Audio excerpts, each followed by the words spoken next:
안녕하세요, 주님들. 마리아주예요. 오늘은 제가 일산에 있는 스시집을 소개하려고 하는데요. 주님들이 가끔 제 영상 댓글에 자기만의 맛집이나 스시집들을 추천해주세요. 요즘 일산에 있는 스시집들도 추천을 몇 개 해주셔서 검색을 했는데요. 마침 얼마 전에 오픈했다고 하는 스시집이 있어 다녀오게 됐어요. 이곳은 별내에서 스시집을 운영하시다 한 달 전쯤 일산에 이전 오픈을 하셨다고 해요. 킨텍스 근처에 위치한 제인 스시예요. 제인 스시의 식사 가격은 점심 38,000원, 저녁 65,000원이었고 점심에는 1분만 운영을 하고 저녁에는 1, 2부로 나뉘어서 운영을 한다고 해요. 휴무는 월요일이고 저는 일요일 점심으로 예약을 했어요. 안녕하세요, 마리아주입니다. 오늘은 일산에 스시 젠 왔어요. 런치 오마카세 시작합니다. 처음 일본식 달걀찜이 나왔는데 그릇이 굉장히 차가워요. 요즘 날씨가 더운데 뭔가 첫 음식이 차갑게 준비되니 기분 좋더라고요. 위에 있는 팽이버섯과 가스오부시를 젤리화시켜서 올라갔다고 하는데요. 보통 달걀찜을 따뜻하게 준비해주시는 곳들이 많은데 여름에 이렇게 차갑게 준비해주시는 곳들이 가끔 질감이 단단해질 때가 있거든요. 그런데 소스를 이렇게 젤리 같은 느낌으로 만들고 팽이버섯도 잘게 썰어 들어가니 식감을 재밌게 더해줘요. 저는 왠지 먹기도 전에 차갑게 내어주셔서 폰즈 같은 상큼한 소스이지 않을까 생각을 했는데 오히려 가스오부시 향이 은은하게 점잖은 맛이었어요. 광어 사시미인데요. 한 점에는 유자 껍질이 뿌려 나왔어요. 광어 사시미는 젓가락으로 딱 집자마자 약간 부들부들하면서 찰진 느낌이에요. 생선 살을 세로로 길게 썰어냈는데 아주 많이 숙성한 편은 아니었고 탱글한 식감이 적당하게 살아있어 좋더라고요. 그리고 한 점에는 유자 껍질을 뿌려주셨는데 저는 이걸 먼저 먹었더니 금방 나온 달걀찜처럼 여름에 뭔가 상큼함을 계속 더해주는 것 같아 좋았어요. 숙성 상태나 회 두께감도 마음에 들었고 씹을수록 광어의 단맛도 느껴졌어요. 이번에는 초절임 고등어가 준비됐는데요. 초절임한 고등어를 또 깨소스에 버무려서 준비해주셨어요. 밑에는 오이의 하얀 부분을 잘게 채 썰들 갈려 있었고 깨소스에 버무린 고등어와 위에는 간 마를 올려냈어요. 이거 매력있더라고요. 이날 제 옆에 가족 식사하러 오셨는지 3대가 식사를 하는 모습이 보기 좋았는데요. 하지만 초절인 고등어는 맛이나 향이 강해 호불호가 있을 수 있는데요. 이 깨소스가 비린 향이나 콤콤한 향을 다 잡아줘서 이날 옆에 있던 할머니, 할아버지, 또 초등학생과 중학생으로 보이는 손녀들까지 잘 먹는 모습이었어요. 저는 평소에 오이 향을 그닥 즐겨하지 않아서 처음에는 위에 있는 고등어만 살짝 떠먹었는데 소스 맛 때문에 오이 향이 자극적이지 않아서 주신 대로 오이와 함께 먹으니 더 좋았던 것 같아요. 이번에는 청어 막기를 준비해 주셨어요. 이것도 살짝 초절임 하신 거라고 해요. 초절임 청어에 파와 초생강이 들어갔는데 이것도 좀 의외였어요. 초생강이 좀 많이 들어간 것 같아 보여서 너무 초생강 향만 강한 게 아닐까라고 생각했었는데 전혀 그렇지 않아요. 초생강을 살짝 탈수시킨 것처럼 약간 마른 듯 하면서 간이 강하지 않고 고급스러운 생강향과 단맛이 느껴져요. 파는 아삭아삭한 식감을 더해주고 이 부재료들의 조합이 좋았어요. 특히 청어도 초절임을 아주 살짝만 했다고 하셨는데 청어 기름의 느끼함만 잡아주면서 통통거리는 청어의 식감과 기름짐은 좋았어요. 스시 전에 나온 음식들을 먹으니 스시에 대한 기대감도 올라가는데요. 이번에는 찜 전복이에요. 위에는 전복 내장 소스를 올려주셨어요. 일단 전복이 담긴 그릇 자체가 따뜻하게 준비가 됐던데 여기서 이곳에 세심함이 돋보였어요. 전복찜을 주는 그릇까지 데워서 이렇게 준비해주시는 곳이 많지는 않거든요. 전복은 씨알이 크진 않았지만 야들하면서 쫄깃하게 잘 쪘고 온도감도 좋았어요. 내장 소스는 내장 특유의 맛보다는 버터 향이 많이 나는 스타일이에요. 전복 내장을 잘 못 드시는 분들도 내장 향이 강하지 않아 잘 먹을 수 있을 것 같아요. 아까 얘기한 손녀분들 중 누가 전복 내장을 못 먹는다고 했는데 이날은 잘 먹는다며 할머니가 흐뭇해하는 미소가 기억에 남네요. 그리고 이날 손님 중에 내장 소스가 맛있다며 샤리를 따로 부탁드렸는데 다른 손님들도 같이 요청을 해서 저도 함께 준비해 주셨어요. 저는 내장 소스에 비비지 않은 샤리만 따로 먹어봤는데요. 적당하게 수분감은 머금으면서 탱글한 샤리의 질감도 나쁘지 않았어요. 초향과 간이 은은하게 들어갔는데 맛이 강하지는 않았지만 밸런스가 괜찮더라고요.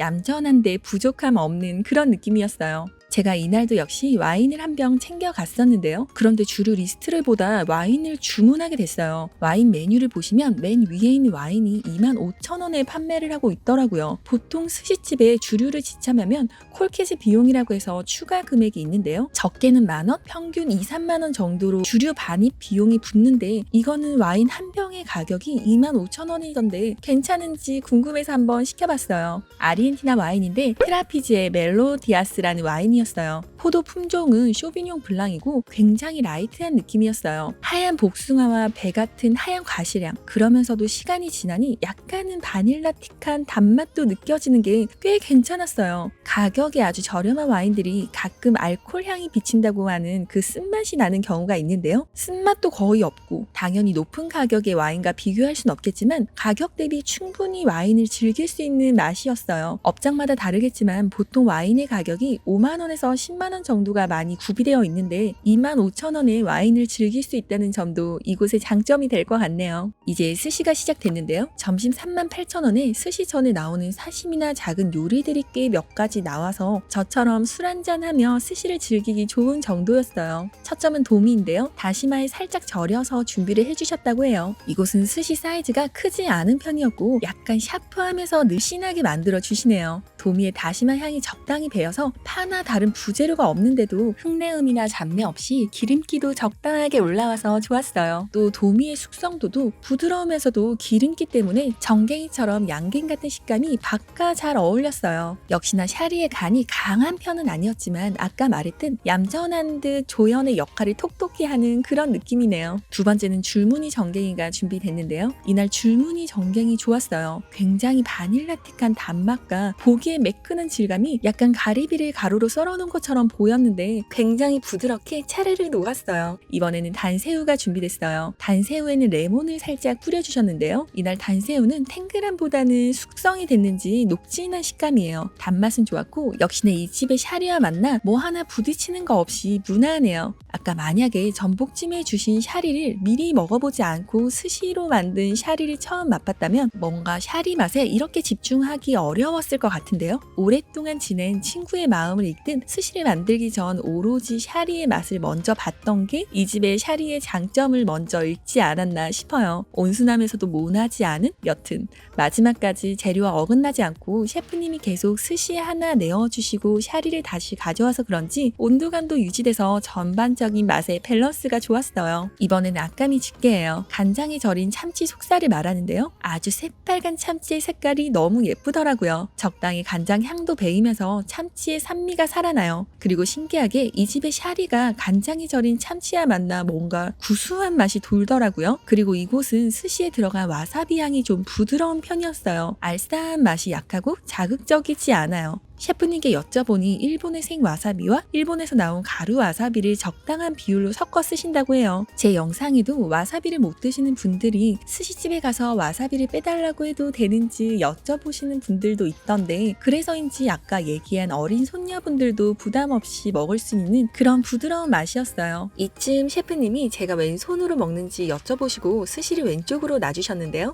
이거는 참치 뱃살이에요. 위에는 소금을 올려주셨어요. 참치는 해동이 충분히 된 상태였긴 했는데 살짝 기름과 소금이 따로 도는 기분이었어요. 저는 개인적으로 간장이 더 잘 어울렸을 것 같은데 소금을 사용하신다면 살짝 불질을 해주셔도 좋을 것 같아요. 중간에 가지 요리가 나왔는데요. 가지를 한번 튀겨서 위에는 된장 소스를 발라 구워내셨다고 해요. 가지가 뭉근하게 익혀있는 게 잘 익은 수분기 가득한 호박 고구마가 떠올랐어요. 이거 별미네요. 뭉근하게 익은 가지의 단맛과 이 된장 소스가 맛있더라고요. 된장이 크리미하면서 부드러운 맛이 나던데 된장에 노른자가 들어갔다고 해요. 왠지 진한 카라멜 향이 나는 듯한데 이 위에 살짝 뿌려진 피스타치오도 킥이네요. 열이 가해지면서 부드러운 식감으로 변했고 이 피스타치오의 고소함이 된장 소스와 너무 잘 어울려요. 고가의 재료를 사용하지 않고도 특별함과 감동을 주는 요리였네요. 이번에는 강원도산 우니예요. 바다향이 짭조름하게 나면서 수분감이 가득했어요. 우니의 단맛은 많이 없었지만 그냥 이 우니 향을 즐겼던 것 같아요. 올해 계속 얘기했지만 국내산 우니가 단맛이 많이 안 나는 편이라 이제 가을로 들어서니 캘리포니아 우니 맛은 어떨지 궁금하네요. 그리고 이 집도 김 퀄리티에 신경을 많이 쓰시는 것 같아요. 아리아케 김을 사용한다고 하는데요. 아리아케 해라고 해서 일본의 최대 김 생산지예요. 다양한 김 종류가 있지만 퀄리티 좋은 김을 생산하는 곳으로도 유명한 곳인데요. 적당히 바삭하면서 고소한 김향이 이 가격대에 충분히 만족스러운 퀄리티네요.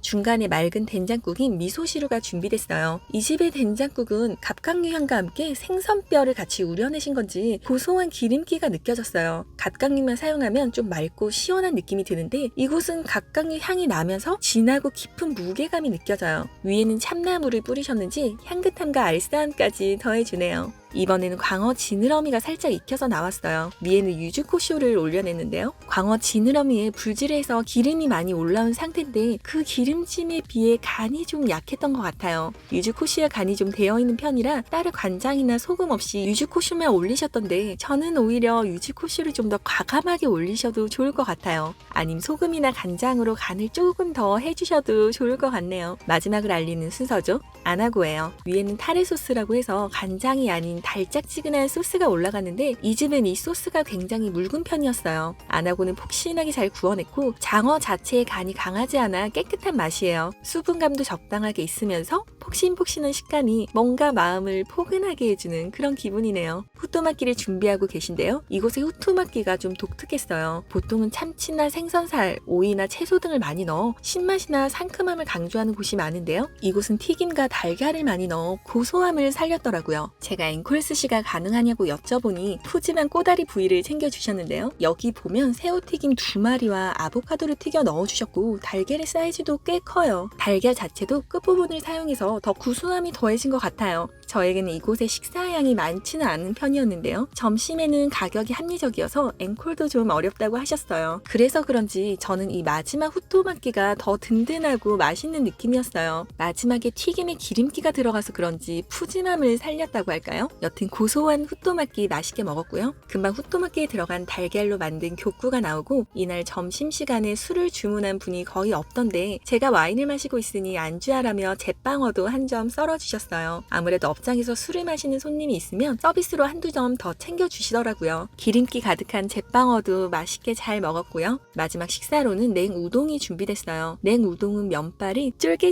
쫄깃쫄깃하다기보다는 살짝 더 익었으면 좋았을 것 같아요. 따뜻한 우동이라면 괜찮았을 것 같은데 면발이 삶아진 다음 차가운 냉수로 헹궈지면서 면의 심지가 약간 수축된 느낌이 들어요. 그거 말고는 여름에 준비된 차가운 냉우동의 구성이나 간이 강하지 않은 간장 소스도 적당해서 좋았어요. 디저트로는 단호박을 통째로 갈아서 만든 냉차라고 하는데 이거 너무 맛있었어요. 차갑게 내어줬는데 그 단호박의 단맛과 고소함이 함께 있는데요. 어릴 때 시장에서 먹었던 콩물의 추억이 떠오르네요. 오늘 이렇게 일산에 오픈한 젠 스시를 다녀왔는데요. 사실 영상을 찍은 지는 8월 말이었는데 제가 그동안 영상을 업로드를 하지 못해 오늘에서야 소개하게 됐어요. 한동안 죄송한 마음에 이런저런 생각이 너무 많아서 제가 중심을 좀 잡지 못했던 것 같은데요. 하지만 저를 응원해주시는 분, 그리고 저를 좋아해주시고 기다려주신 분들에게 더 좋은 모습으로 돌아와야겠다는 생각을 했고 너무 감사하다는 말 전하고 싶네요. 그럼 앞으로도 저는 마리아주의 맛있는 미담에서 또 찾아뵙겠습니다.